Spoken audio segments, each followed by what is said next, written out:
Olá, tá começando mais um Altos Papos Podcast. Já quero agradecer o carinho aí, viu, da tua audiência com a gente. Muito obrigado mesmo. E também pedir a você, né, uma gentileza. Aproveita para se inscrever aqui no canal. Já deixa o seu like. Ah, mas se não gostar, depois você dá um dislike, entendeu?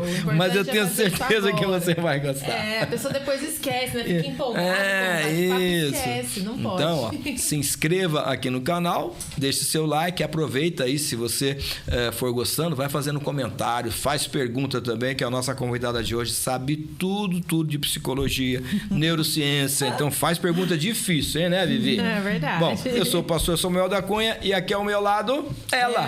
Viviane Bianchi. Hoje nosso Altos Papos Podcast vai ser com uma convidada super especial, aquela pessoa que todo mundo precisa, principalmente nos dias de hoje, né? Ela é psicóloga clínica, tem um currículo chique, hein?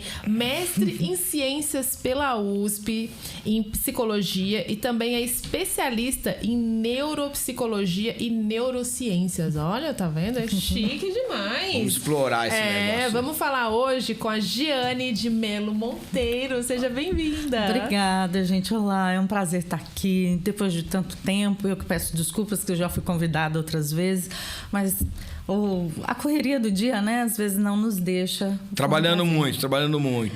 Trabalhando muito, mas precisando moderar também, né? Também. A gente precisa ter um pouco de moderação aí. Que bom, mas é uma alegria, viu, te receber aqui. Eu que agradeço. E como eu disse, nós vamos explorar este conhecimento. O que eu souber, Graças aqui hoje. o que eu souber responder, gente, eu tô aqui. Se não souber, a gente consulta os universitários para saber, né? Giane, eu tenho uma dúvida, assim, você sempre quis começar por esse lado? Como que foi a sua história até chegar ao ponto de você pensar, agora esse é o caminho que eu quero seguir?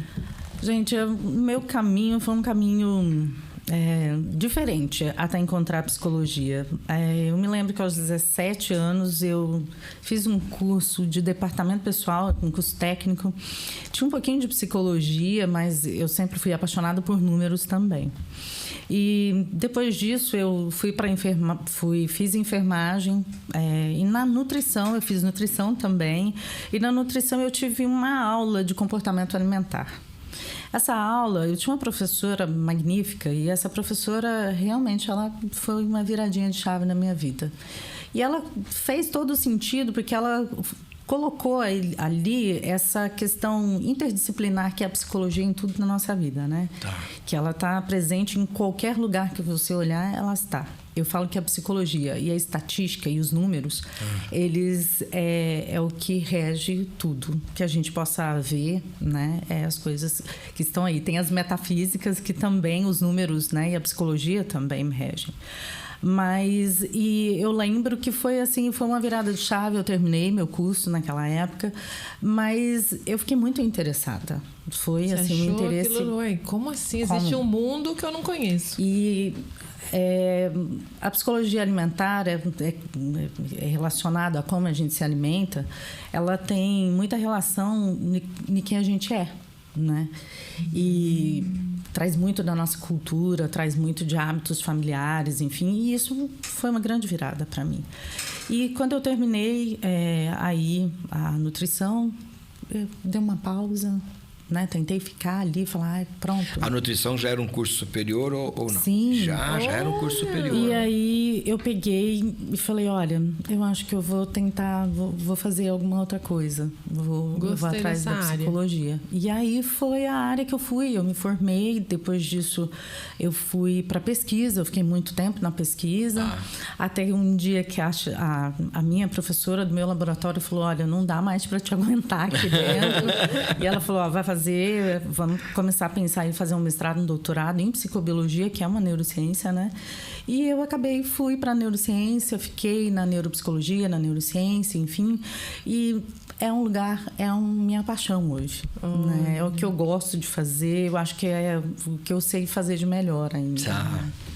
Mas você, então, é apaixonada por estudar, porque, ó, como é a nutrição... Sim, eu sei. Aí, depois da nutrição, antes teve o técnico em RH lá, né? O curso, e vai só somando conhecimento. Muito bom. Enfermagem. Eu fiz a enfermagem também, mas aí eu fiz um curso técnico na enfermagem. Gente, essa mulher só estuda. Mas eu acho que, assim, sinceramente, é uma coisa que eu gostaria de ser menos curiosa. Eu gostaria de ser menos curiosa, de verdade, gente, eu gostaria de ser. Então, a curiosidade vai te impulsionando. Vai impulsionando. Eu já estou impulsionada. Atualmente, eu já estou impulsionada para outras coisas. Sério? Tô impulsionada. Jesus! Eu queria estudar um pouco de estatística ainda. Sério? Olha aí! Legal. Mas vamos ver. Mas, assim, você acha que é tudo correlacionado? Muito. Eu acho que, por exemplo, a cor que a gente vai usar é ditada por números e é ditada pela psicologia. O que a gente come também é muito ditado por questões culturais, mas o que, por exemplo, a área... Posso citar, por exemplo, da publicidade. A área de publicidade hoje trabalha muito com neurociência. Olha aí. Muito com neurociência. O que seria, assim, a neurociência na publicidade? Onde você enxerga isso? Por exemplo, eu posso trabalhar, por exemplo, com uma propaganda que pode me remeter a uma memória boa, a um cheiro bom, a uma textura. A Coca-Cola faz isso, né? Muito bem, a Coca faz. Por exemplo, a Natura faz quando você vê um creme na TV. A floresta, né? Você parece que dá pra sentir o cheiro de ver as imagens. Então, você vê que capta algumas coisas a nível cerebral e o que acontece? É isso. A neurociência faz ativar o desejo, seria isso ou não? Ativar... A curiosidade, alguma coisa. Às vezes, depende do tipo de vivência que você tem. Se você conhece uma floresta, ela vai te levar para uma floresta. Se você vê uma textura, por exemplo, de um creme numa propaganda, né, que está ali colocada, de alguma forma você vai captar essa textura dentro. Se você vê, por exemplo, um cheiro que lembra, sei lá, uma floresta, você não sabe o cheiro, mas você imagina o cheiro.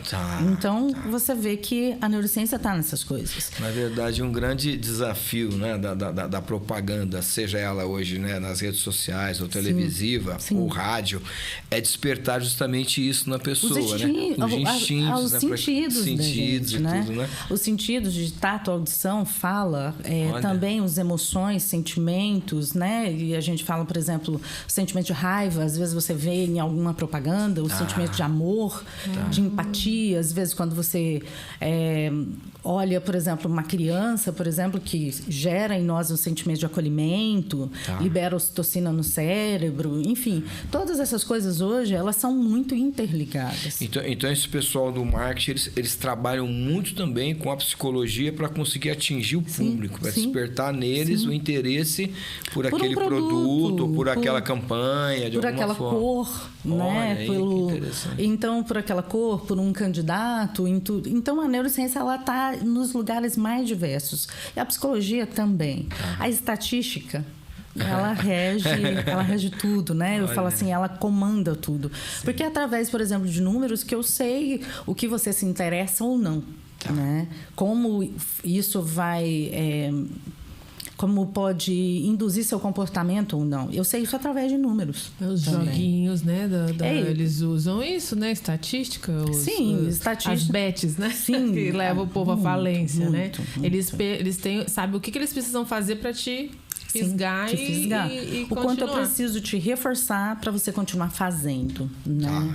Isso, se a gente for, por exemplo, a gente tem tantas áreas, como eu falei, todas as áreas que você procurar, você vai ver um pouco, aliás, você vai ver muito da psicologia e muito da estatística, muito da neurociência. É interessante, né? Quando você passa a ter o conhecimento de algo, aí você começa a enxergar ele em várias situações, em várias situações.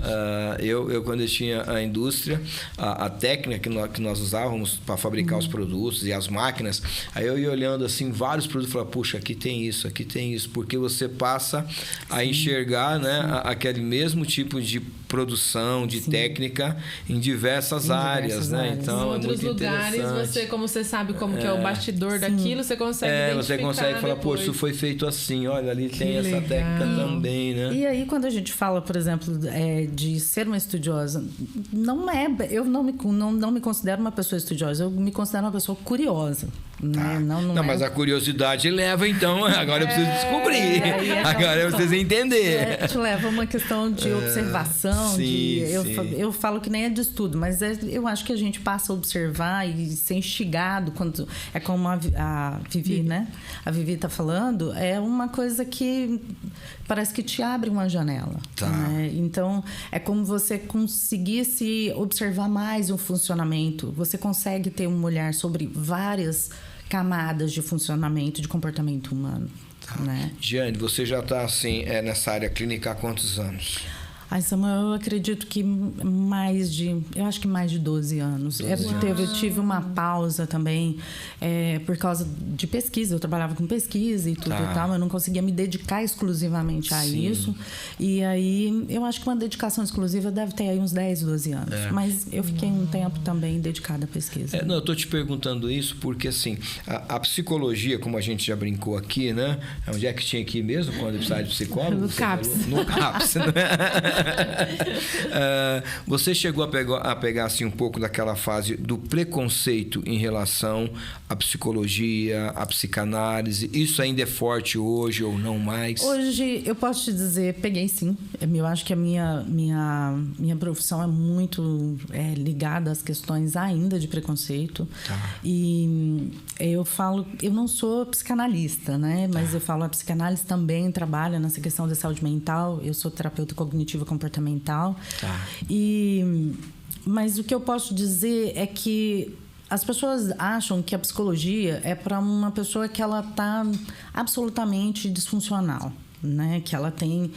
Mas, às vezes, nós temos coisas em nós... Tipo doido, assim, né? Tá, seria, em outras palavras. Né? É que ela usou uma palavra bonita, disfuncional. Ela não pode falar, mas a gente pode. Nós podemos falar doido, você não pode, você continua no disfuncional.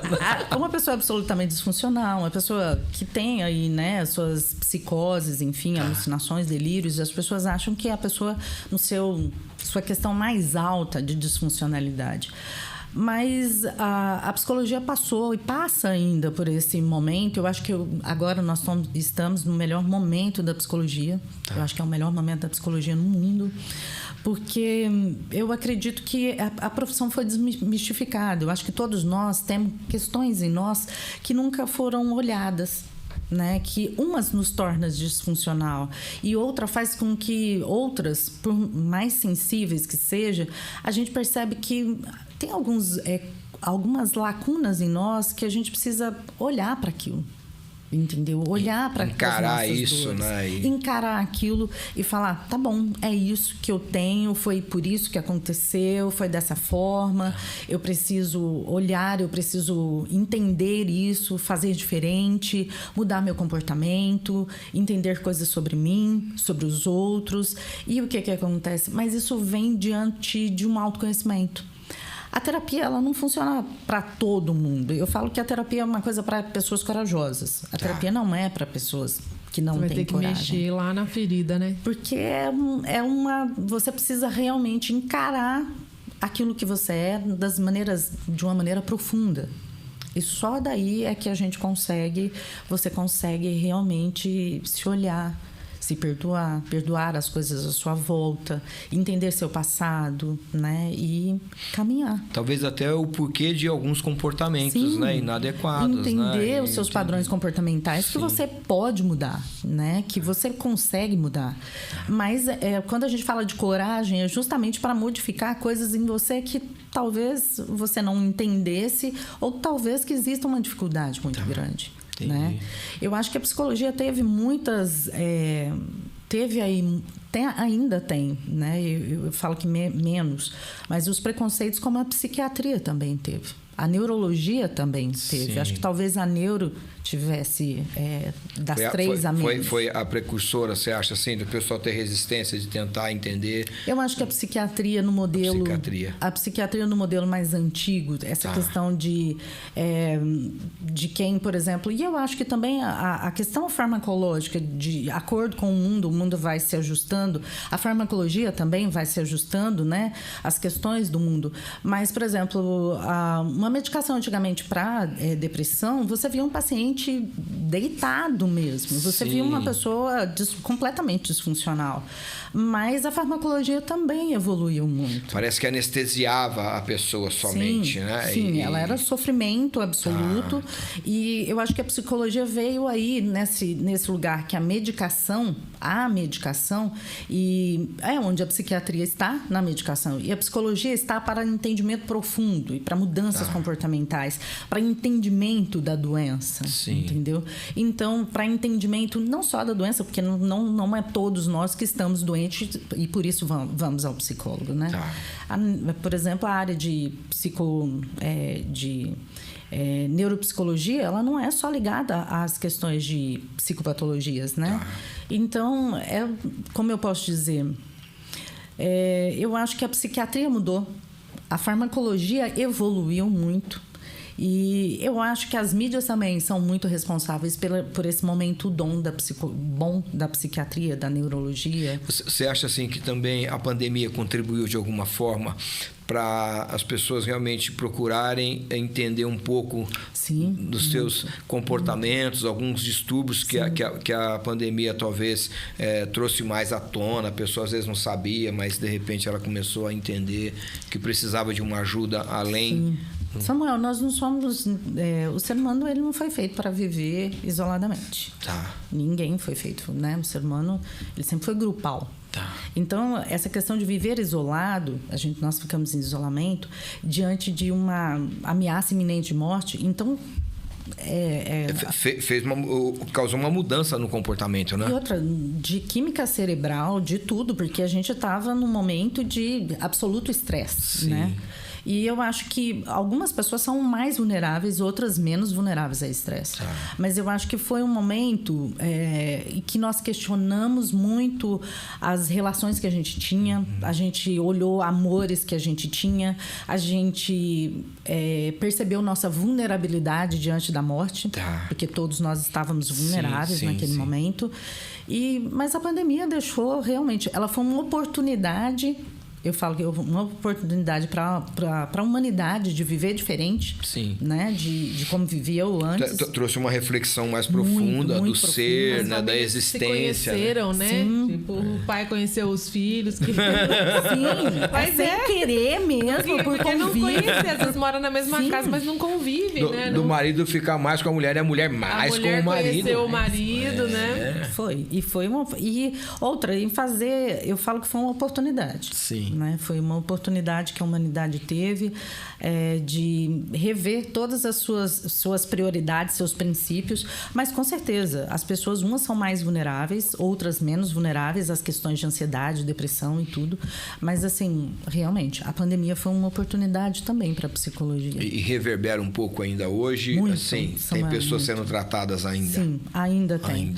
Por exemplo, eu falo que a psicologia, por exemplo, para a educação, ela vai deixar um prejuízo enorme. Porque, por exemplo, as crianças que estavam em alfabetização, o que essas crianças sofreram, quer dizer, era uma alfabetização que era obrigada a ser feita em casa por pais que, por mais boa vontade que tem, não tem uma metodologia para a educação, né? Para você ensinar a ler e escrever. Né? É uma metodologia que, sinceramente, a gente não tem. E que muitos pais não estavam querendo também, não, né? É muito complicado. A gente saber ler e escrever é uma coisa, você saber ter a didática para alfabetizar uma criança é muito complexo. Terrível. Então, eu falo assim, as crianças que estavam em fase de alfabetização, essas crianças tiveram uma lacuna de aprendizagem muito grande. As crianças, por exemplo, eu tive adolescentes que foi um lugar que eu percebi que sofreu muito com a pandemia, foi adolescentes entre 15 e 17 anos. Eles estavam no ensino médio. Então, o que acontece? Onde o convívio é muito importante. Eles têm as tribos, né? Eles têm esse convívio muito importante, uma identificação, enfim. E foi uma época de lacuna na vida deles. Então, isso gerou ansiedade, gerou questões depressivas, gerou afastamentos, e vários problemas emocionais. Então, a pandemia, ela não teve problemas só na educação, ela teve problemas psicológicos, psiquiátricos, ficaram muito, mas eu ainda acho que as crianças e os adolescentes foram os que mais sofreram. Eu vejo assim, né, que a pandemia, né, com as pessoas que perderam entes queridos, né? Isso, ficaram muito feridas com aquele momento. E também o medo da morte, né? Porque algumas pessoas estiveram numa situação ali de uma internação, de uma intubação, conseguiram sair, né? Mas começam a olhar a vida com um outro olhar, né? Uma outra forma. Né? É uma oportunidade. Não é? Né? De refletir mais sobre o que de fato tem valor, né? Eu acho que isso mudou comportamentos também, né? Eu acho que talvez nós não estávamos preparados para essa reflexão sozinhos, como a gente ficou, né? É como eu te falei, o homem ele é muito grupal e a partir do momento que ele se isola, é complicado. Então, não dar vazão ao que você pensa, porque eu podia ter pensamentos de morte ou pensamentos de que ia perder meu pai, minha mãe, a minha avó, mas é como eu fico falando disso, ou como eu fico tocando, ou eu fico calado a respeito disso, enquanto a gente está isolado, né, dentro de um quarto ou dentro de casa. E convivendo com esses sentimentos. O medo, né, ali, o tempo inteiro, né? Então eu falo que a pandemia foi um momento de muita vulnerabilidade. E eu falo que é uma oportunidade, porque é a oportunidade de não fazer igual. Né? A oportunidade é de não viver igual. A partir das experiências que a gente tem, que não são experiências boas, eu acho que é a oportunidade de não fazer igual, quando você entende que aquela experiência foi ruim. E você entende assim que, por exemplo, os psicólogos, né? Eles também tiveram que, de alguma forma, se especializar um pouco mais para lidar com todos esses casos que foram chegando, porque aumentou a demanda, né, Giane, nos consultórios, né? A demanda aumentou bastante. Eu vi meus colegas trabalharem muito.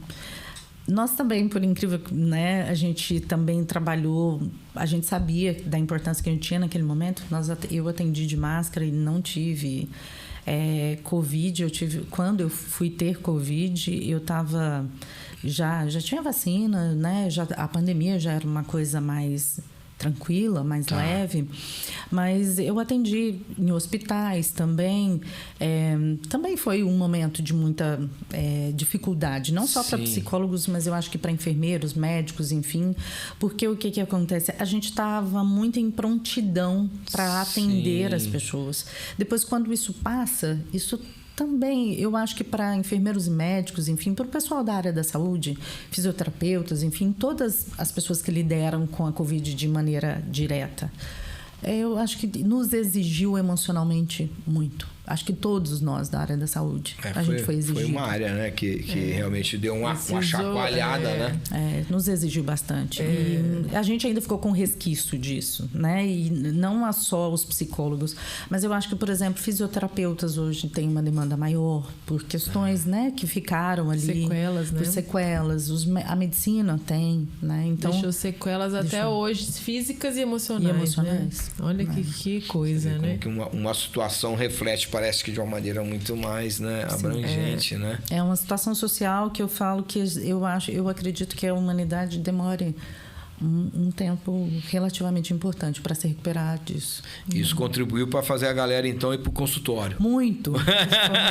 Isso foi muito bom. Né? E assim, uma profissão que ninguém vai na psicóloga para falar assim, olha, tá tudo bem aqui, eu só vim pra te falar oi, olha, minha vida tá maravilhosa. Igual, eu sou maquiadora e eu trabalho muito com sonhos, né? A pessoa me procura para casar, para ser madrinha, para uma formatura, elas estão felizes, né? Então, as histórias que eu ouço ai, que maravilha, tô feliz hoje. Hoje é a realização de um sonho, minha família tá feliz, as mães choram, né?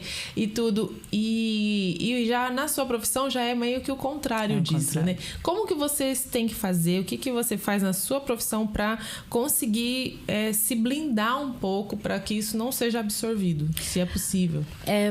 Eu vou te dizer que nós somos humanos, né? Como qualquer outra pessoa. Mas eu faço terapia. Né? Então o psicólogo tem que ter um terapeuta. Tem que ter o psicólogo. O psicólogo tem outro. E esse que é o seu tem que ter um. Então... Tem que ter outro psicólogo. Então vocês nunca ficarão sem pacientes. Não, sem trabalho. Porque a gente tem essas questões. Porque às vezes você tem questões suas e não dos seus, né, dos seus pacientes. Mas a gente tenta ter ali um afastamento, né, do trabalho e que às vezes é impossível. Né? E eu vou ser sincera, às vezes é impossível. Acho que no início da profissão a gente carrega isso muito mais. Depois você tem uma prática, mas assim, falar que você não vai ver alguma coisa, que não vai te remeter ao paciente, ou não te remeter àquela história. Às vezes, fora do consultório, você também estuda o caso do paciente. Então, assim, de alguma maneira, como eu te falo, você precisa ter todo um exercício interno e também, né, você tem que ter essa estrutura, esse apoio para trabalho, que é outro psicólogo também. Então, tem casos difíceis que a gente faz reuniões entre nós, que a gente chama... são supervisões que nós temos uns com os outros, né? E no caso a gente tem supervisão, quando a gente tem algo que a gente precisa discutir, a gente faz terapia, né? Precisa fazer a nossa psicoterapia, às vezes 1 vez, 2 vezes por semana, porque a gente tem que, né, ter esse cuidado com a gente. Mas eu te digo que completamente, não... Isso não tem como blindar, né? Não existe essa blindagem completa. Essa blindagem completa, não. Porque eu acho que a gente é humano. Então, você não consegue fazer isso de maneira absoluta. Já teve, assim, alguma coisa que... Porque nós, pastores, a gente funciona um pouco como psicólogos, né? Porque quando eu entendo que o caso extrapola a minha alçada pastoral, nós, pelo menos aqui, né, a nossa igreja tem justamente esse cuidado. Nós vamos encaminhar para um terapeuta e nós conhecemos alguns, aqui na própria igreja temos alguns terapeutas, então a gente acaba encaminhando. Olha, você está precisando realmente agora de um suporte que vai além do meu, né? Mas às vezes a gente ouve umas histórias cabeludas, né? Eu acho que no seu consultório não chega, não. Como a Vivi falou, a minha profissão não é uma profissão de, né? Não é uma profissão das mais, né? Que as pessoas nos procuram por coisas... Para contar uma benção. Não. Mas é interessante, Samuel. De vez eu gosto, porque tem pacientes que têm o retorno para mim e falam: olha, eu vim te contar uma coisa muito boa. Olha aí. Entendeu? Consegui matar ele. Aí é bom, né? É muito gostoso. Que a pessoa evoluiu. Quando tem um objetivo a alcançar. Eles também... Vai te contar uma coisa muito boa. Consegui matar ele, Jean. Depende. A gente mata pessoas dentro de nós também. A gente também tem o exercício de matar pessoas dentro de nós. Nossa, ensina a gente aí. Precisa. Eu falo que matar pessoas dentro de nós colocar numa escala de importância, né? Isso vai dar um corte aqui no podcast. Psicóloga ensina a matar. E o que acontece? Porque, na verdade, eu falo que é uma brincadeira, mas aí eu falo que as pessoas, elas precisam ter escalas de importância dentro de nós. Né? Elas precisam ter essa escala de importância. E tem pessoas que, às vezes, a gente precisa, né? A história que tem, a importância que tem na sua vida. Então, cada uma deve estar dentro do espaço... tomar seu espaço adequado dentro de nós. A minha mãe costumava dizer assim: põe no freezer. Põe no freezer. Era uma saída dela. Sabe? Põe no freezer. Põe no freezer. E aí, se você precisar, você descongela. Senão deixa lá congeladinho. Senão você deixa congelado para a vida. Aí não precisa de ter contato com aquilo, né? Mas a gente está assim, descontraindo um pouco. Mas já teve, assim, por exemplo, algum fato que te surpreendeu? Porque às vezes a gente acaba entendendo o ser humano, mas nem sempre totalmente. A gente fala: será que a pessoa é capaz de fazer algo assim, né? Que te surpreendeu, mas que depois você viu o processo, dentro do processo, a transformação, a cura, ou seja, alguma coisa assim, um caso que foi marcante para você? Eu acho que eu tive pelo menos uns 3 casos muito surpreendentes, que foram desafiadores. E a gente também, Samuel, a gente tem que entender que nem tudo a gente dá conta, né? E assim como você falou, às vezes a gente precisa entender que um caso é para algum psicólogo diferente, né, do que a gente faz. E às vezes quando eu percebo que aquilo não é, né, da minha alçada, eu posso dizer assim, eu coloco aquele... Você consegue compartilhar ou até mesmo fazer com que esse paciente seja atendido por outro psicólogo. Tá. Mas eu tive, assim, pelo menos 3 casos muito difíceis. Foram casos muito difíceis que me marcaram muito. Mas em 2 deles eu vi uma evolução muito boa. Olha que entendeu? bacana. Eu vi uma evolução que parecia alguma coisa que estava muito, né, complicado. Mas eles se resolveram. Eu acho que o terceiro, eu entendi que assim não era passível de recuperação. Tá. Entendeu? Chega Então, às vezes numa conclusão dessa de que, olha, não consigo ajudar mais do que... É que a pessoa tem que querer também, né? A pessoa tem ajudada. que querer e ela tem que olhar para ela e falar, sim, eu tenho essa questão e Admitir, admitir ou, tá. ou pedir ajuda, ou querer ser ajudado. Tá. Porque eu citei 3, mas tem algumas psicopatologias, alguns transtornos, por exemplo, de personalidade, e que a pessoa tem uma certa dificuldade para perguntar sobre isso, ela já transmissão de pensamento. Olha aí, eu acho que ela enxergou em você que psicólogo tem isso, hein? Cuidado, ela tá analisando a gente aqui. E às vezes tem alguns transtornos de personalidade que a pessoa ela tem dificuldade, né, para se enxergar naquilo. Então, se ela nega aquilo, tá. Como que você pode ajudar alguém que ela nega aquela condição? Que ela tenha aquela patologia ou aquele transtorno. Olha. Entendeu? Então, se ela não tem essa capacidade, ela não vai ficar na terapia. Tá. Entendeu? E nem mesmo. E quando acontece isso, né, às vezes em algumas psicopatologias específicas, há um sofrimento da família também. É só a família que sofre, né? A família tem um ele tá adoecimento. tudo bem. A pessoa que tá com esse transtorno, a pessoa não tem noção. Não. Ou tem noção e não se importa, né? Acho que tem noção, mas não se importa. Nem sempre. Né? Às vezes ela tem não tem a noção. Então você vê uma família adoecida, né? Você vê familiares adoecidos e a pessoa não reconhece que o vetor de adoecimento é ele. É a própria pessoa. E aí quem está costuma ficar na terapia são os familiares e não a pessoa que você adoece. acaba tratando a interessante. família e assim, geralmente essas pessoas quando elas vão para o tratamento, elas vão obrigadas, né? Bom, porque eles acham que eles ou elas, né, pode ter mulher também, é que eles tá tudo certo. mas eles não e que ficam. eles são melhores, não fica, porque eles não Não ficam. acreditam naquilo, né? Não. Eles acham que eles são melhores do que a psicóloga, do que Não, do eles que Deus, não ficam. né? Eles não ficam na terapia. Então, Você está falando de algo assim, a Vivi, né? O índice, então, de desistência, às vezes, é muito alto, Giane, ou não? não é, Samuel, eu não posso falar que o índice de desistência é alto. Eu falo que para alguns transtornos principalmente de personalidade, para alguns tipos de transtornos, como o paciente não tem, às vezes ele foi porque a família insistiu ou a família está adoecida, ele fica um tempo na terapia, mas ele não faz adesão ao tratamento. Tá. Porque eles ele tentam nega. te manipular também, ou não? Muito. Porque eles são muito manipuladores, E né? Os transtornos de personalidade. Sim, alguns transtornos de personalidade, por exemplo, como o transtorno de personalidade narcisista, é um tipo. Aí ele chega lá e tipo, Imagina, não, o ele não problema tem é problema. minha esposa. Ela que, não, acha Sim. tudo mentira o que falaram.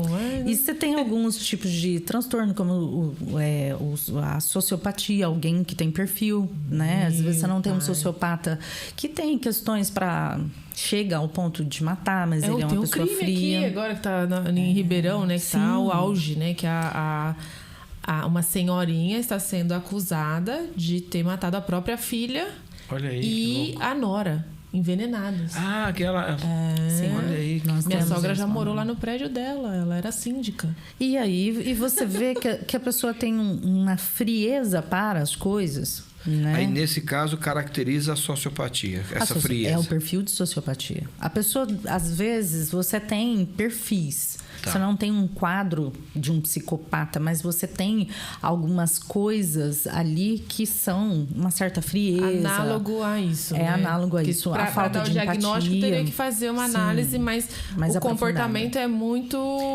parecido, né? Mas você tem ali uma falta de empatia, você tem questões emocionais disfuncionais, você tem relações interpessoais muito disfuncionais. Tá.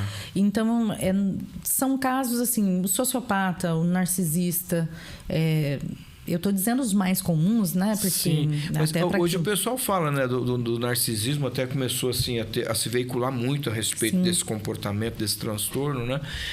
Você percebe assim que é um dos mais comuns que chega no consultório ou não? Tem outros que são mais comuns a nível de transtorno? Gente tem, de transtorno de personalidade, eu acho que um dos mais difíceis para tratamento, né? Eu acho que um dos mais difíceis de tratamento de personalidade são esses dois.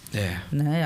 A questão aí do psicopata e do narcisista. Eles não se reconhecem como adoecedores ou veículos de talvez de violência psicológica ou física. Eles não se reconhecem nessa condição. Então, eles não vão ficar. Só que você vai ver outras pessoas ao redor buscando com questões ajuda. De transtornos de humor, com questões de problemas. A adoece também, né? Também adoece. A família é adoecida. E você tem um adoecimento geral. Essas pessoas, elas têm disfunções, né, nos seus relacionamentos. Então, você não vê a pessoa cuidando de si. Mas quem está ao redor é que busca o cuidado. Porque ela está sofrendo com aquela situação. E não sabe como lidar. Porque, assim, quem convive... como nós somos bons, a gente erra. Mas a gente se arrepende e pensa... Gente, por que eu fiz isso? Nunca mais eu vou fazer isso. Tem a questão da culpa, né? Então, a gente acha que o outro que tem esse transtorno vai cair em si também. Como a gente cai em si quando erra. E a gente reconhece e fala... Gente, que é isso? Tô doida? Então a gente pensa, o outro também é bom como eu sou. Então ele vai cair em si e vai mudar. Mas quem tem o transtorno não vai mudar. Não vai. É importante, muito importante falar sobre isso. Sim. Porque as pessoas, principalmente até na igreja, né? A gente fica, o casamento precisa ter... E realmente tem muitos casamentos que terminam porque o marido não queimou conversa com a arroz. esposa, queimou o arroz, fez o arroz mais salgado, vai embora, tchau. Não é assim. Isso é uma questão de tolerância. Não porque vai se distanciando e vai. Mas existe também essa parte aí do transtorno de personalidade que ele não vai mudar. Não vai. E a gente tem também, Vi, outra coisa que a gente outras coisas que a gente devia falar mais. A gente tem patologias mais comuns. Aí eu não estou dizendo de personalidade diferente, mas a gente tem transtorno de humor, a gente tem depressão, ansiedade, a gente tem outras questões. Que também não é fácil, que não é fácil. Mas você tem essas questões de maneira leve, moderada, um pouco mais grave. E às vezes casamentos, relacionamentos entre pai, filhos, enfim, entre familiares, eles ficam abalados porque essas questões ainda são invisibilizadas. Entendeu? E muitas pessoas também, às vezes, não entendem isso como uma patologia, né, gente? Não tem essa informação, ela não chega, né? O sintoma, mas não tem, porque tem um sintoma ali acontecendo, que é o distanciamento, que é a falta de diálogo, né? Mas a irritabilidade. Mas tem que saber o porquê que esse sintoma tá aparecendo, igual febre, né? Você tá com febre, você tem que saber por que é a febre. Não é só tomar um remédio de febre, né? E a gente quer tomar um remédio de febre, mas não quer saber o porquê da febre. O desafio aí, talvez, a febre, você colocou a mão, pôs um termômetro, não, tá com febre. É inegável que tá com febre, não tem como dizer e vamos tratar. Agora, a questão emocional, ela pode ser negada. Ela é invisível. Ela é invisível, né? E aí eu acho que talvez, aí voltando à pergunta, né, da questão do preconceito que a psicologia, a psiquiatria sofreu, eu acho que está muito relacionada hoje, Samuel, a uma questão de falar disso, entender que isso também destrói família, destrói questões econômicas, mata também, né? Então, porque se eu sair daqui agora e bater ali a mão na porta e prender, vai fazer um hematoma, alguém vai correr, vai enrolar a minha mão. Dá pra ver, né? Dá pra ver onde tá o machucado e tudo. Sim. Mas quando eu falo que de alguma questão emocional, né, algumas questões emocionais, eu não vou chegar aí na questão nem de depressão e ansiedade, nem vou chegar, eu vou numa questão mais leve. Como ela é invisível, ela não vê, não é um machucado que eu fiz na porta, eu nego. Sim. Então, é como se aquilo não doesse, aquilo não fosse um problema. Então, eu falo que a psicologia, a psiquiatria, principalmente, a gente sofreu muito pela invisibilidade da doença. As doenças, esse tipo de doença, elas são invisíveis.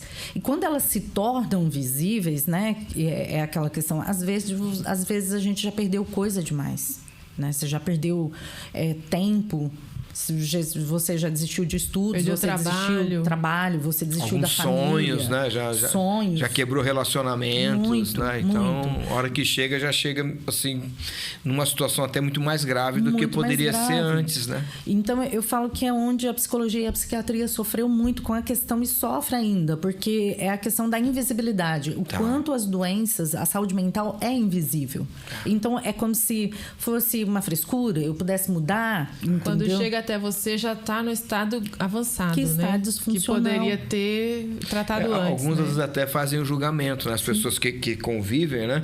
Vê uma disfunção qualquer e julga aquilo, muito. Até porque também não conhece que aquilo pode ser uma patologia, né? E o que eu digo, Samuel, é que a gente precisa... Eu faço, né? Quem é psicólogo faz essa questão de psicoeducação e educar a família, ou levar ao conhecimento. Educar, que a gente fala, é dar informações sobre, né? Sim. Como fazer, como agir, é um papel, né, que o psicólogo ele deve fazer. Sim. Mas eu acho que ainda falta. A gente faz propaganda, por exemplo, nas escolas a respeito de, sei lá, de uma questão como tem que virar um balde para não juntar água.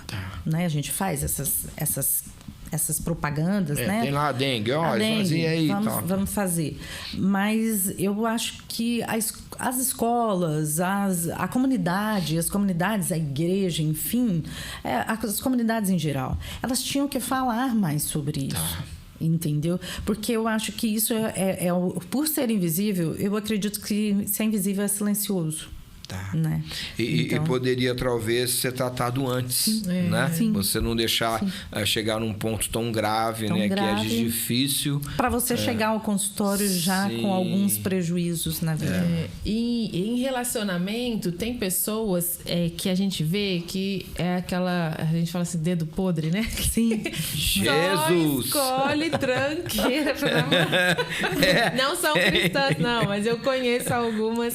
E é engraçado que não sei se é consciente ou inconscientemente, é nítido. A gente olha, a gente fala, mas de novo. E não combina. Por que ela tá de novo?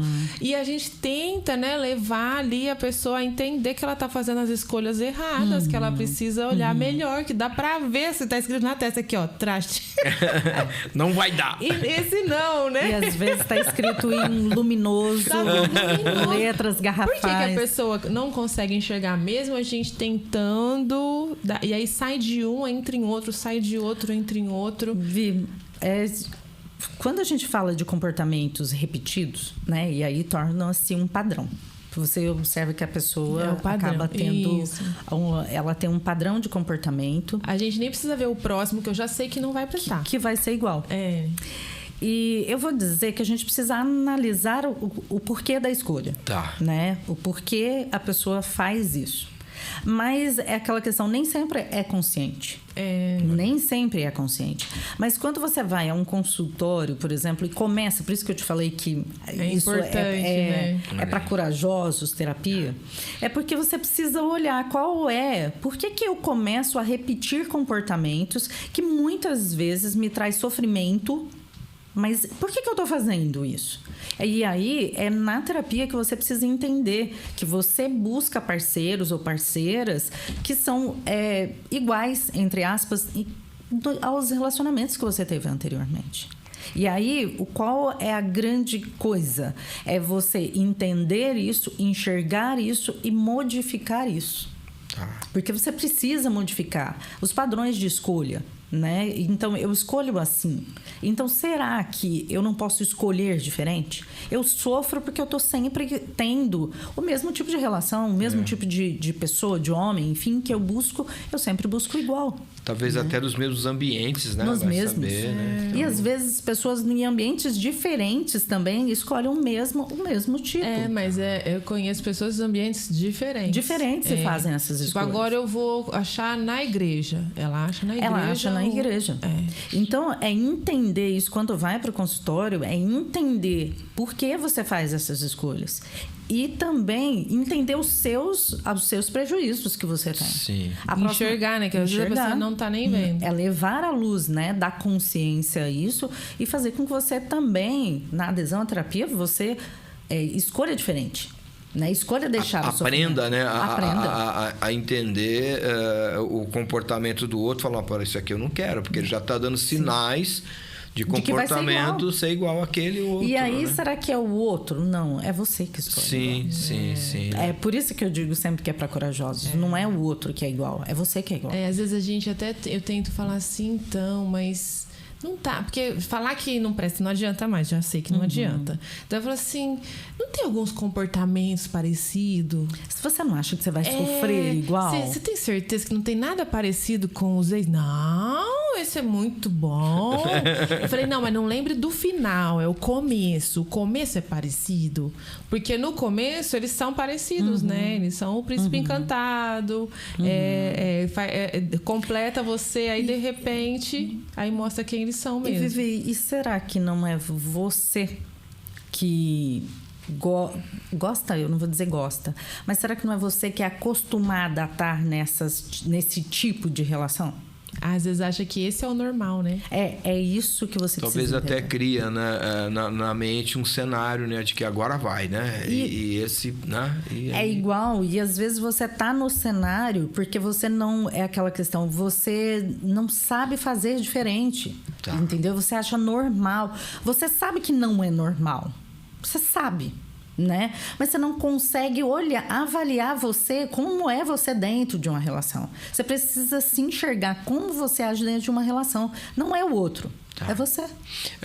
Talvez uma pessoa assim realmente mais do que nunca deveria procurar realmente o apoio de um terapeuta, né?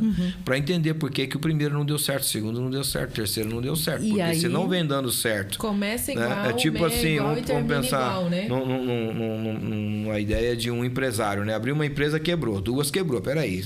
É você que está escolhendo. Eu acho que não é o mercado. Eu acho que tem um pouco de você nisso aí, né? E aí, então, eu acho que aí, Samuel, eu acho que tem toda a pessoa por inteiro, ela tá ali, né? Então, é entender que você precisa... Qual é por que eu faço esse tipo de escolha? Se eu estou permitindo também que o outro me trate assim, né? Que o outro só trata a gente, do jeito que a gente permite, né? E aí, por que eu faço esse tipo de escolha? Por que eu sei do meu sofrimento? Sim. Eu tenho todos os sinais, talvez... E por que eu insisto naquele comportamento? Voltando um pouquinho naquela questão da invisibilidade, né? Das patologias, né?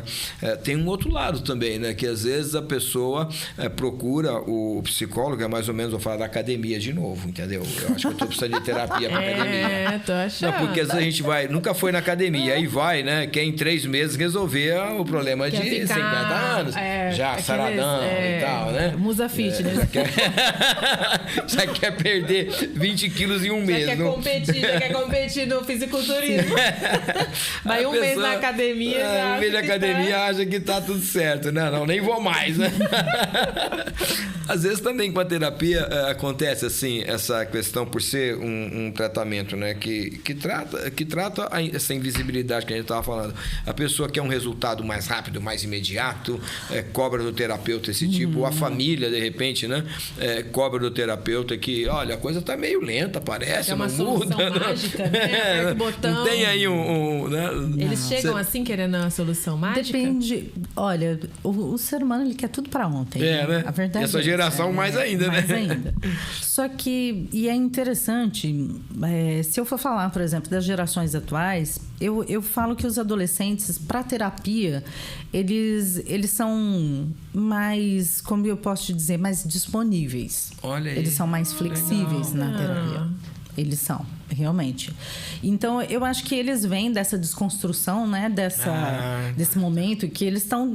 dessa desconstrução de que a terapia é uma coisa para louco, como a gente estava falando, né? Já vê de uma outra forma. De uma outra maneira. Então, você observa que a gente, né? E é interessante, é muito gostoso trabalhar com eles. Talvez, eu falo da nossa geração, ou geração anterior, a gente é mais engessado nisso. Eu falo que a gente teve mais preconceito com a psiquiatria e com a psicologia. A adolescente não tem esse problema. Começaram a ter esse entendimento já em um mundo que já não tinha mais tanto preconceito, né? É completamente diferente. Isso, quando se trata aí, né? A gente sabe que como a adolescência tem andado, a ansiedade tem se tornado uma coisa muito geral entre os adolescentes, mas eles têm essa abertura. Eles têm, isso é muito bom. Agora, falando... Desculpa, Samuel, eu até me esqueci, ele me perdi na pergunta. Porque assim, as pessoas às vezes deixaram tantos anos, né, de buscar um apoio, uma terapia, e aí procura o terapeuta, né? E aí às vezes quer um resultado muito imediato do tratamento. E não é assim que funciona. Não, Samuel, há pessoas que vão fazer terapia para a vida e vão tomar a medicação a vida inteira. Né? Depende de cada situação, de cada diagnóstico, né? Que o paciente tem. Então, você tem pessoas que vão fazer terapia a vida toda. E aí, olhando, desmistificando, a terapia é muito bom você estar ali discutindo, né, as suas questões. Mas há pacientes que às vezes ele chega com muita... E aí a gente já olha isso como uma característica. A questão imediatista, ansiosa, que você quer alguma coisa... Já tem a ver até com o transtorno da personalidade da pessoa. Tem a ver. Às vezes, essa resposta rápida tem muito a ver com a questão do paciente em si. Sim, entendeu? De como a família às vezes funciona, né? Então não tem solução nem para academia, muito menos para psicologia de uma coisa que você tem às vezes há anos, né? E de algumas condições, por exemplo, tem pacientes que vão tomar medicação para a vida inteira, né? Diante de um diagnóstico, enfim, e tem pacientes que eles vão fazer um tratamento com medicação e com terapia com um tempo mais reduzido, né? Isso vai de cada caso, de cada coisa, mas é muito específico. Agora, rapidez, a gente quer para tudo, né? E você sente que tem essa cobrança? Tem. É mais do paciente ou mais da família? Às vezes da família. Às vezes da família. Menos do paciente, mais da família. Porque a família às vezes está sofrendo muito com aquele comportamento também, né? E aí às vezes quer uma resposta. Quer uma resposta mais rápida. Né? Mas é um processo, gente, é o que eu falo. Às vezes a família acha que ela pode... É como se fosse encomendar um bolo. Né? E às vezes, eu quero um bolo de laranja. Talvez você vá ter um bolo, mas você vai ter um bolo de coco, não é um bolo de laranja. Não é de laranja. Mas é um bolo saudável, entendeu? E no final é aquilo que eu sempre digo. Você vai comer um bolo, mas não é o bolo que você encomendou. Não é o que você idealizou ali. Às vezes até a raiz do transtorno pode ser isso também, né, Gênia? A família querendo que a pessoa seja do jeito que ela imaginou, idealizou, né? Muitas. E aí você precisa de ajudá-los a entender, olha, cada ser humano é um ser humano. Vai ser assim. Né? E se você quer um ser humano saudável, talvez ele não seja o bolo de laranja, ele seja um bolo de coco saboroso, mas não nos seus formatos. Um bolo de abacaxi, né? Que não é todo mundo que gosta. Eu gosto. Mas ele é saudável.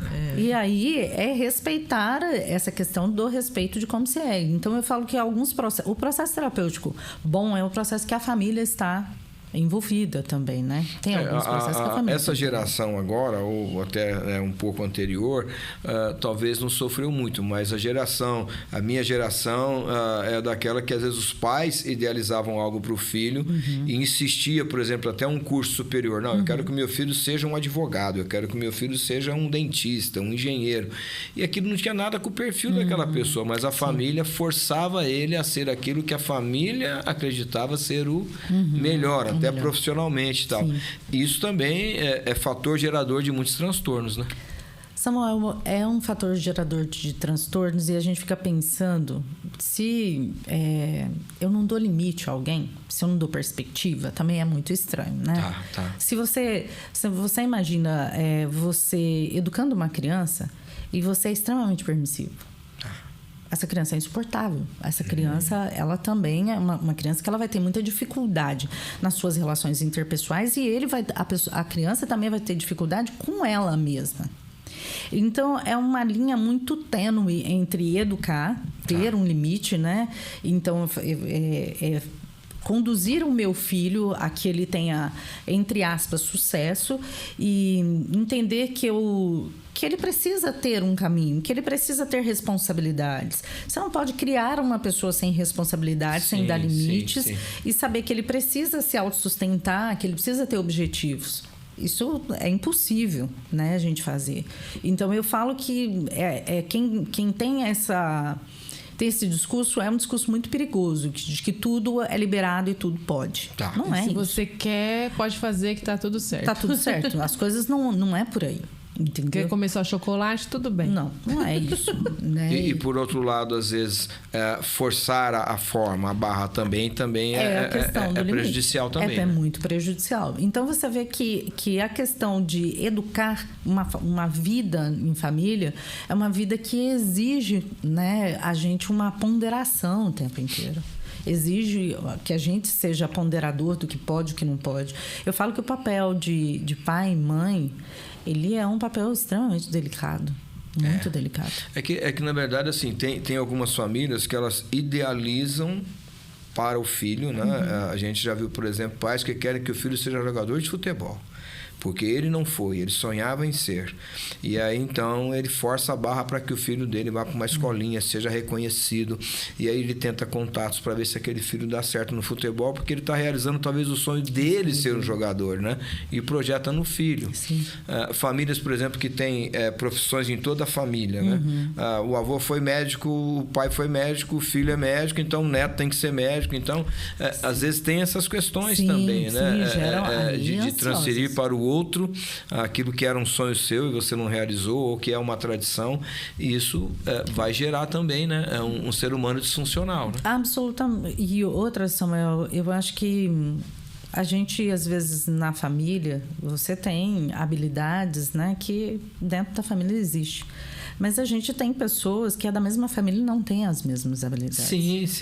E isso gera adoecimento. Com certeza gera adoecimento. Porque o que acontece?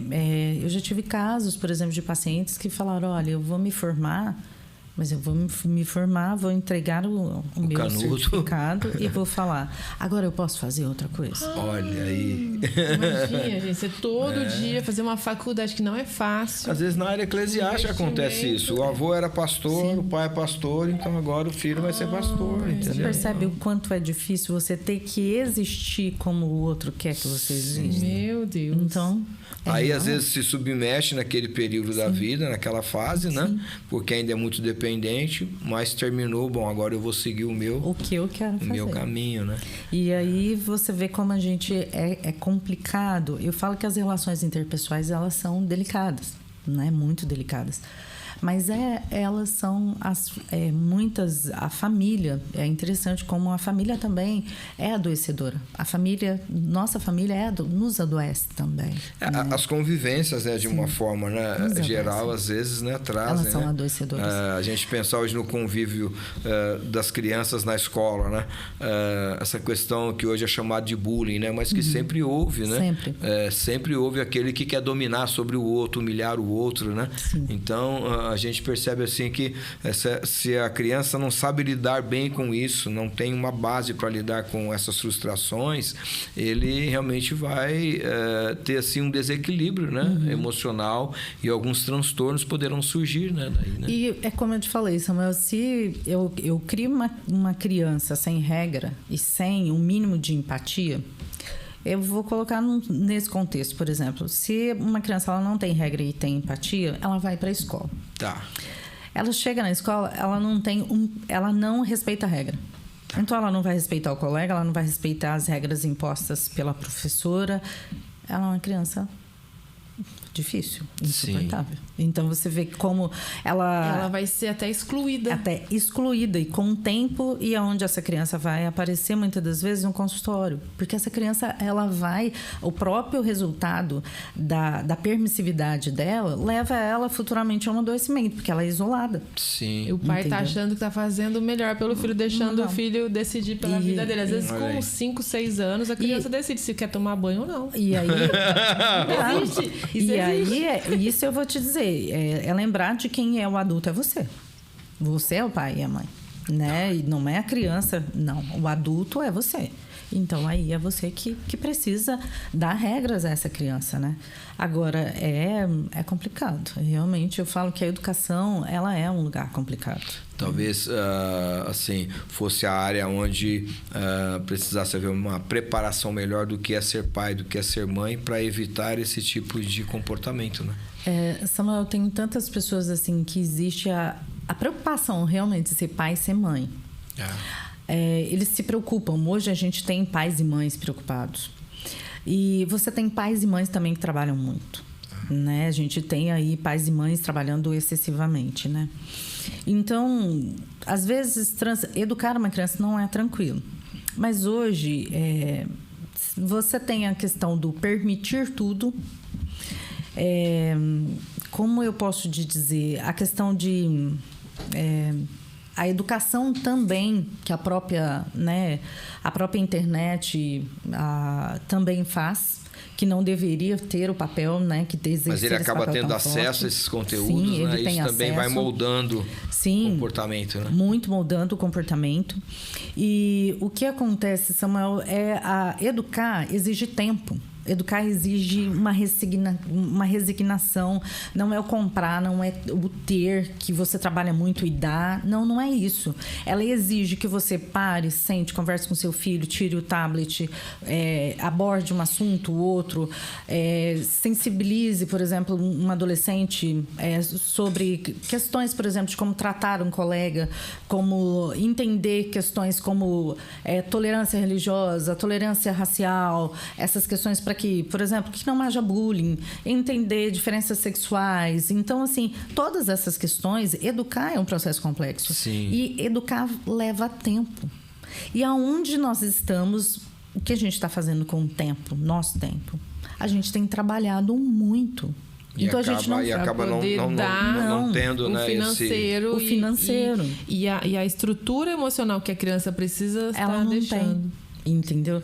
Então, o que eu digo a gente precisa, hoje, a gente tem uma demanda, o mundo exige muito, que a gente corra muito. Mas será que a maioria das doenças, por exemplo, como a ansiedade, será que elas não estão ligadas a essas questões de correr demais? Sim. Entendeu? De ter um tempo. Será que a gente não precisa voltar a um princípio de, por exemplo, aos domingos, sentar e almoçar com as nossas famílias? Aquele cochilo que a gente tinha domingo à tarde, sim, depois do almoço? Ficar sem fazer nada, né? Sem fazer nada. Sim. Do que deixar o celular... Entendeu? Ter um momento... Parece que é tudo muito acelerado, muito acelerado. E aí a pessoa que não entra nesse aceleramento todo, ele está meio que fora, né? Então ele é meio que impulsionado. É uma manada e eu tenho que estar no meio, eu tenho que correr, eu tenho que estar junto. É o que nós dois estamos falando, a gente deve ser peixe fora d'água, né, Samuel? Porque você também, como eu, a gente não tem rede social de divulgação de trabalho, né? Eu falei que eu vou colocar a minha é pouquinha também. Agora a da Vivi é boa, a da Vivi. A minha, eu tenho depois deixo o Instagram para vocês, mas eu não sou uma pessoa assim de muito conectada, né? Eu falo assim, conectada, eu acho que deveria até ser mais, né? Por questões de trabalho. Mas eu acho que tudo hoje tem um limite e a gente perdeu um pouco de limite. Tá. A gente fala de internet, mas realmente a internet gera em nós, eu não vou aqui colocar alguns aplicativos, não, mas estão aí, é conhecimento de todo mundo. Eles geram em nós como se nós não estivéssemos fazendo nada. Então, cria em nós uma sensação de que a gente faz pouco. Que eu tô perdendo alguma coisa que você... E aí você é cobrado por isso. Muito. Talvez, né? Você é cobrado pela sua aparência, você é cobrado porque você não foi fazer aquela viagem que talvez seja incrível, você é cobrado pelo seu cabelo, você é cobrado pela aparência física que você não teve, você é cobrado pela roupa que você não tem, tudo e tal. Então, eu falo... Gente, a gente precisa pensar, porque o que está na internet é para entreter, mas a internet tem a nos adoecido, entendeu? Sim. E adoecido de uma maneira geral. A gente está doente, né? Tá todo mundo, As pessoas parece que entenderam errado, né? Entenderam errado. Parece assim que se a gente sair e não pegar esse aparelhinho, tá faltando alguma coisa, né? E aí eu te falo, a internet ela tinha que estar ao nosso serviço. Ela está, nesse momento, no desserviço, né? Então, eu acho que a internet, ela mudando até, né, o que falei. A internet, elas tem que estar ao nosso serviço, mas não fazendo o que está acontecendo. Tá dando certo? Eu acho que para quem, né, é o dono da X, da Beta, e pra ele tá bom, né? Tá tudo dando muito bem. O pessoal que fatura, né, Vi? Para quem fatura tá dando muito bem. Mas eu te falo, por outro lado, a gente tem perdido. O que a gente tem perdido? Contato humano. Sim. A gente tem perdido humanidades, né? E agora vem a inteligência artificial, contribui mais ainda para essa questão de desumanizar. Né? E aquela questão, se eu sou humana, eu desumanizo, então eu viro o quê? Eu posso conversar, pode passar a tarde conversando só com a inteligência artificial. Não diz que chama pelo nome agora, a inteligência. Né? Ela sabe. Eu fiz o convite, né, pro meu aniversário lá, fiz o convite. Aí ela colocou lá a minha idade, eu não coloquei no convite. Falei pra fazer o convite, aí ela já sabe meu endereço. Falei só o dia, ela já sabia o endereço, já sabia. Por que você não pôs a idade? Tava preocupada? Não, mas ela já colocou meus 45 anos. Falei, gente, como é que ela sabe? Ela sabe mais do que você pensa que ela sabe, né? E eu falo assim, ela tem. Bom, por exemplo, rapidinho você fez um convite. Eu acho que tem que estar aí, é o nosso serviço, né? Mas eu falo assim, ela não deveria tirar, por exemplo, a nossa soneca de domingo à tarde. Entendeu? E ela tira a nossa soneca de domingo à tarde. O contato. Conversa, né? Tira realmente, esse contato. Tira o olho no olho. Tira a nossa rusga com o filho por causa de alguma coisa. Tira uma conversa boa. Então eu falo assim, tira... E às vezes ela é mal educada também. Porque às vezes a gente tá conversando, ela entra no meio da conversa. Já reparou isso? Às vezes você tá falando, você ouve uma voz lá, né? Você fala, nossa, mas quem que te perguntou isso? O tempo já tá assim, né? Sério? Acabando, já foi. Mas eu gostaria de fazer uma pergunta que tá sendo muito falado, o assunto dos joguinhos, né? Você tem recebido muitas pessoas com problemas por causa do joguinho? Vivi, isso começou a aparecer agora no consultório, porque... como eu posso te dizer, a questão do jogo, né, dos jogos, é o que a gente estava, no início da nossa conversa, a gente estava falando da neurociência, né? Se eu jogo e eu gero uma recompensa, eu tenho uma sensação de prazer porque eu ganhei uma vez, eu quero a sensação de prazer que eu ganhei tipo a segunda, uma dopamina ali, uma dopamina, né? E eu tenho essa ativação cerebral. E o que acontece? É uma coisa que antigamente a gente, para jogar, a gente tinha que ir num cassino, se tinha que ir num bingo, se estiver chovendo, né? Você tinha que ter esse trabalho. Tinha que ter todo. Às vezes até enfrentar um preconceito, né, Jane, também, porque quem joga não era muito bem visto, lá, né? Não. E agora, eu não sei se vocês lembram, em Ribeirão Preto tinha, né, bingos enormes ali, as pessoas entravam, tinha cortinas na porta, como se fosse escuro, uma coisa muito... Mas à medida com que, como eu já falando, né, da internet, que é por onde todo mundo vai ver esse podcast, mas aí colocando, né, as nossas limitações nisso, eu acho que a normalização, porque a gente tem aí a TV, o rádio, a internet falando disso como uma coisa muito natural. Sim. Muito boa, então, inofensiva. Inofensiva. E você faz isso, você não precisa sair de casa. Você não precisa você não precisa tirar necessariamente um dinheiro do banco para fazer isso. Você tem acesso via internet, está na palma da sua mão, né? E eles facilitam tudo com a tecnologia, né, Jane? Para a coisa acontecer. Então, você faz isso sentado dentro do seu quarto. Você faz isso, né, de uma maneira muito rápida. O que tem chegado? Endividamentos, pessoas muito endividadas, com transtornos de ansiedade, principalmente de ansiedade. Você vê prejuízos financeiros enormes, prejuízos na família, porque a família também entende isso como uma certa... Eu não vou dizer desdeixo, sabe? Mas ali tem um preconceito sobre quem está jogando. Até porque a família acaba perdendo tudo junto, né? Dinheiro, atenção... a convivência com aquela pessoa fica quase impossível, Fica né? difícil, porque ela se isola muito, né? Como se fosse uma questão de droga, né, Jane? Vai desenvolvendo um vício, sim, né? Ali, um vício. Uma dependência, né? É um vício, porque, como eu te falei, você tem perdas de dinheiro, você tem perdas de relações interpessoais. É um vício. Olha. Então, isso começou a chegar no consultório agora e pra gente, de novo... como eu te digo, Samuel, é a mesma coisa, né? Eu falo assim, a mesma coisa com uma roupagem diferente. Tá. É um vício com roupa diferente. É um vício. Ponto. E nenhum vício é bom. Mas ele só tá de roupa diferente. Sim. Fantasiado. Fantasiado. E esse até meio assim, né? Aquela questão até da própria bebida, às vezes, né? Não é permitido, né? Então, como que a família até vai cobrar um comportamento se aquilo agora não tá fazendo mal legal, pra ninguém, né? Essa é a desculpa, né? E aí, quando chega no consultório, os prejuízos, a disfuncionalidade, ela já tá colocada. É grande. Mas a gente já tem casos assim. E o mais difícil, fechando, né, Vi, é que isso é legalizado. Então, ficou pra gente muito difícil. Porque quem fez, né, quem liberou tudo isso, enfim, né, que a gente teve aí leis no país, né, que permitiram isso. Eu acho que entendiam e não pensaram nos impactos da família, não pensaram na família, não pensaram realmente o quanto o impacto disso. Eu acho que essas pessoas, enfim, elas não têm noção de um pingo de saúde mental. Ou até tem, mas tem transtornos também que não estão nem aí porque o outro está perdendo. Eu acho que a falta realmente de uma... Eu acho que pensaram muito no ganhar e não muito, né? Como a gente sabe que a gente tem pessoas que vivem absolutamente em torno do dinheiro e sem empatia. Mas o que nos assusta é a legalização disso. Né? A legalização disso é o que é assustador. Levando as pessoas a viver esse descontrole. E é legal que na propaganda das bets, né, e até da bebida, né, é tipo, beba com responsabilidade. Então jogue com responsabilidade. Mas a pessoa não tem responsabilidade. Mas aí como é que você fala para uma pessoa depois de vários reforçamentos dopaminérgicos? Como é que você fala para ela ter responsabilidade? Você fala para ter responsabilidade? Não joga não. Tipo assim, ó. Tipo, pega um sorvete, tá que delícia. Não come, não. Chupa, não. Deixa lá. Deixa ele agora. Então, eu acho que isso é até porque a propaganda, ela tem esse objetivo, né? De trazer o consumidor, né?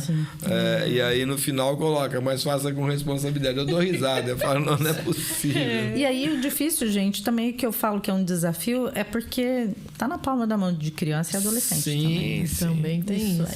Facilitou o caminho total, né? Muito bom. Papo gostoso, foi bom, né? Mas a gente tem que finalizar, né? Bom, antes da gente agradecer a Giane por estar aqui com a gente, vamos falar dos patrocinadores?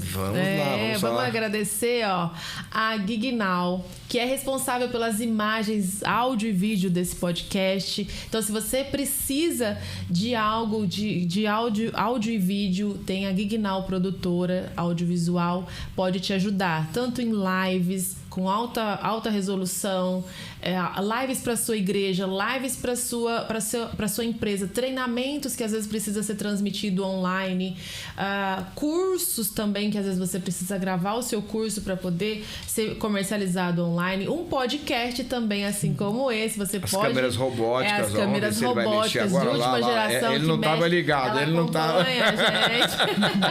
Ele não estava ligado agora, eu vi que ele não estava. Então você pode ter tudo isso aí ao seu dispor. Entre em contato com o Gignal, que você vai ter um super atendimento. Se falar que viu aqui, ainda tem desconto. Vou falar também do nosso parceiro Gospel Channel. O nosso podcast ele tá hospedado no canal Gospel Channel no YouTube. E o Gospel Channel é um portal de notícias de gospel, né? O portal de notícias gospel, eu ia falar evangélico, né? Que também é a mesma coisa. Cristão fica melhor. E tudo que acontece nesse mundo, se você quiser ficar por dentro, novidades, lançamentos, músicas novas, tudo acontece lá no Gospel Channel, em todas as plataformas digitais, todas as redes sociais. Segue lá no Instagram, Gospel Channel, e já se inscreve no canal também, Gospel Channel aí. Faz a sua inscrição, curte o nosso vídeo, né? Faz um comentário, Faz um comentário no vídeo. Eu tenho certeza que eles gostaram muito aqui desse papo com a Giane, né? E nós temos mais parceiros, viu? A ON Web Rádio também é a nossa parceira, né? Nos ajuda divulgando esse podcast, que vai ao ar toda quinta-feira, às 8 da noite, aqui no nosso canal no YouTube, mas simultaneamente também pela ON Web Rádio. Para você ter acesso, tem o site onwebradio.com.br. Você dá o play ali e pode voltar a trabalhar, pode fechar a tela, não vai parar de tocar a música. A melhor playlist gospel do Brasil tá na ON Web Rádio, viu? E você tem acesso ainda através dos nossos aplicativos, e agora tem uma novidade, o aplicativo para o iPhone, sistema iOS. Você que é usuário do iPhone, agora você também pode ter aí na palma da sua mão a ON Web Rádio. Lembrando, hein? Sempre tem promoções por lá, viu, Vivi? Eu e a Vivi, a gente está lá também na ON Web Rádio, viu? Não vou falar que são os melhores, não posso. Tem outros melhores que a gente. Tem outros melhores que a gente lá, tá bom? Então, ouça a ON Web Rádio, tá? E também a nossa parceira, que é a Union Church, sempre com a gente. Eu falei da Union, não, né? Vou falar agora, né? Union mesmo, você falou do gospel, mesmo. né? Isso. Então, a Union Church, que é a nossa igreja, sempre apoiando os nossos projetos, né? A gente quer agradecer aqui a nossa liderança, os nossos pastores, e fazer um convite para você. Venha conhecer a Union Church. Se você está em Ribeirão Preto ou na região, nós estamos aqui na rua São José, 3081. Você pode também ter acesso às nossas redes sociais, @Union Church. O Union é com o numeral 1, ali no lugar da letra I, numeral 1. Lembrando que você pode vir com toda a família, viu? Os nossos cultos, quarta às 20, domingo às 10 e às 18, com o Espaço Kids, e também hoje nós temos atendido crianças, né? Que tem algum tipo de deficiência. Então você, mamãe e pai atípico, pode vir com toda a família. Tem um espaço aqui preparado para receber você e os seus filhos, tá bom? Fica aí o nosso convite. Vamos agradecer agora. Eu que agradeço. Giane, obrigada por ter tirado esse tempo aqui, de estar com a gente, tirar as nossas dúvidas. Quem tiver dúvida, comenta aqui embaixo, que a gente pede para Giane voltar para responder. Sim, e para voltar também para falar sobre outros assuntos que a gente não conseguiu falar gente, aqui, né? É só convidar, eu falo bastante também. É bom, né? Isso é bom, é muito bom. É bom, assim que é bom. Foi top. Foi muito bom, obrigada aí pela sua disponibilidade. Quer deixar o seu Instagram? Como é que é o seu Instagram? Como eu disse, eu posto muito pouco, mas eu queria deixar meu contato. Se vocês quiserem falar comigo, olha, eu vou aí divulgar meu WhatsApp, tá bom? Olha. É 16 99230 1562. Vocês podem falar comigo. E aí, logo eu divulgo meu Instagram. Não é que é falta de conteúdo. Se vocês buscarem, tem umas produções, né, científicas que eu tenho, mas eu acredito que por aqui seja mais fácil a gente se falar. Então é só entrar em contato.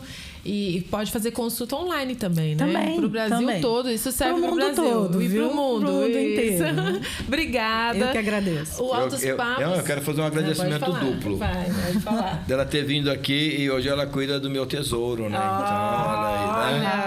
E agradecer. É um privilégio, né, gente? Agradecer, porque a Giane, além de terapeuta, tem se tornado uma amiga, né? Então, isso é muito bacana, viu, Giane? É muito bom, Samuel. Agradecer muito pelo teu trabalho, pelo carinho com que você trata a Raquel. Eu sou muito grato, tá bom? Eu que agradeço por essa parte tão importante da sua vida, e eu agradeço também de fazer parte da vida de vocês de alguma maneira, né? Muito obrigado mesmo, tá bom?